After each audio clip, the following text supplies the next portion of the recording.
Yes, you're gonna have so much fun. The world will not always make you happy, but you will always get the love from me. Come on, rock your world. Oras na naman ng pagsundo.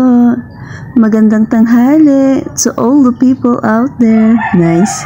Heto na naman tayo. Nandito ulit si Mami sa school at inaabangan ang labasan ng aking elementary. And speaking, andito na siya at nakangiti pa. At bago umuwi, request muna ng ice cream. Paborito kasi ng bunso ko yan. Medyo mainit nga rin ang panahon sa mga oras na ito. At sa mga iski-iski nito nga kami dumadaan para shortcut papunta sa amin. Hindi rin naman kalayuan yung school nila sa bahay namin. At pagdatingan namin sa bahay ay mas lalong uminit.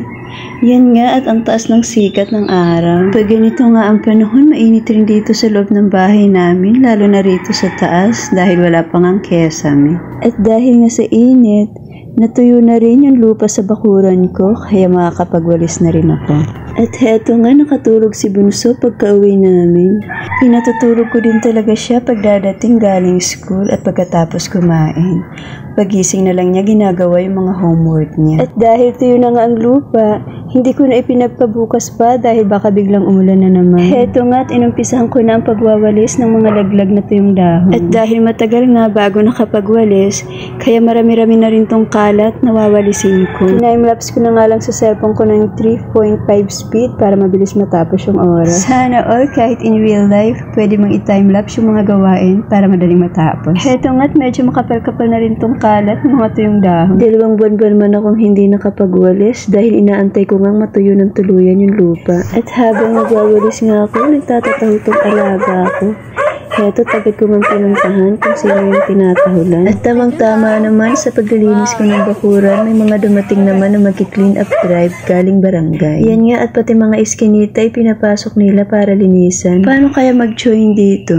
Minsan gusto kong sumali sa ganitong clean up drive. Para kasing ang saya, marami kayo at sama-sama maglilinis ng kapaligiran sa bawat barangay. Yan nga at papunta naman sila sa iba para doon naman maglinis. Hindi pa rin tumitigil sa katatahol tong alaga ko hanggat nakikita niya may ibang tao sa labas. Kaya hindi ko siya pinalalabas ng gate hanggang dito lang siya sa loob ng bakod. Baka kasi makakagat, delikado. Pagkaalis nga nila, binalikan ko na uli yung minawalis ko nang matapos ko na agad. Yan nga, tiniipon ko sa isang side lahat ng mga nawalis ko para sisigaan ko naman pagkatapos ko mawalisan lahat. Maganda rin kasi nakakapagsiga paminsan-minsan. Pantabi ng mga lamok, lalo na ngayon nag-uulan. Para ka na rin nagpa-fogging. Dito nga ako kalimitan nagsisiga nitong mga tuyong dahon sa tabi nitong puno ng mangga para nauusukan na rin itong puno. Magpapanibagong bunga na naman ulit itong puno ng mangga. May libreng mangga na naman ulit mga kapitbahay ko rito. Share your blessings, ika nga. Ang sarap pa naman ito lalo't hinog sa puno. Sabi naman ng matatanda, pantaboy raw to sa mga bad spirit. Sorry, pero hindi ako naniniwala sa ganun. Kanya-kanya naman tayo ng belief. At yan nga matapos gumawalisan, medyo luminis-linis na. Okay na unlike before na puro kalat ng mga tuyong dahon. Hindi pa nga maayos itong pinakabakod ko. Mga lumang yero lang muna yung pinatong dyan sa bakod dahil mababa nga yung pinaka-hollow block. Matapos nga akong makapagwalis at makapagsiga, heto't didiligan ko naman itong ilang pirasong halamang bigay pa sa akin ng aking kapitbahay. Sa laki ng bakuran ko, ilang pirasong halaman lang meron ako.